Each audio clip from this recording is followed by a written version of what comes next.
ကိုလက်ထဲမှာပတ်စံတပြားမှမရှိတဲ့အခါမှာလောကကြီးကတင့်ကိုလူတွေအကြောင်းသင်ပေးသွားပါလိမ့်မယ်။တင်ဆုံးရှုံးမှုတွေနဲ့ရင်ဆိုင်ရပြီးဆင်းရဲမွဲတည်နေတဲ့အခိုက်မှာစစ်မှန်ပါတယ်ဆိုတဲ့မိတ်ဆွေတွေဆိုတာခင်လာပါတယ်ဆိုတဲ့မိတ်ဆွေတွေဆိုတာစာနာပါတယ်ဆိုတဲ့မိတ်ဆွေတွေဆိုတာဘလို့မျိုးလဲဆိုတာတင့်ကိုသင်ကြားပေးလိမ့်မယ်။အစဉ်ပြေတဲ့ချိန်လက်ခုပ်ဝိုင်းတီးပေးကြတဲ့မိတ်ဆွေထက်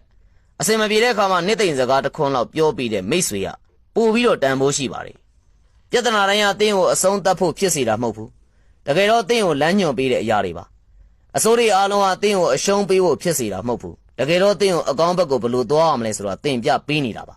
။ရုန်းကန်မှုတွေအားလုံးကလည်းတင့်ကိုစိတ်သက်ကြစေဖို့ဖြစ်စေတာမဟုတ်ဘူး။တကယ်တော့တင့်ကိုအောင်မြင်ခြင်းကိုဘလို့ယူရမလဲဆိုတာသင်ပြပေးနေတာပါ။လွယ်လွယ်အရှုံးမပေးတတ်ဘူးဆိုအရာရာတင့်လက်ထဲမှာပါပဲ။သူတစ်ပါးရဲ့လုပ်ရကြောင်းကိုထိခိုက်ရပေမဲ့ကိုလုပ်ရကြောင်းသူတစ်ပါးကိုလည်းမထိခိုက်ပါစေနဲ့။သူတစ်ပါးစကားကြောင့်ကိုစိတ်ဆင်းရဲရပေမဲ့ကိုစကားတစ်ခွန်းကြောင့်လည်းသူတစ်ပါးစိတ်မဆင်းရဲရပါစေနဲ့။သူတစ်ပါးကြောင့်ကိုမျက်ရည်ကျရပေမဲ့ကိုကြောင့်လည်းသူတစ်ပါးမျက်ရည်မကျစေပါနဲ့။လောကကြီးမှာလူတွေအားလုံးကအမြင့်ကိုရောက်ဖို့လှေကားတွေကိုနင်းတက်ကြ။ဒါပေမဲ့အဲ့ဒီလှေကားတွေကိုကျေးဇူးတင်ရကောင်းမှမသိကြဘူး။အမြင့်ကိုပြန်တန်းနေတဲ့စွန်ဟာလည်းသူ့ကိုကျိုးနဲ့ချီပြီးမြေပြင်ကနေရေပိန်လေးကင်ပြီးမျောကြည့်နေတဲ့သူတို့မေးတတ်ကြတယ်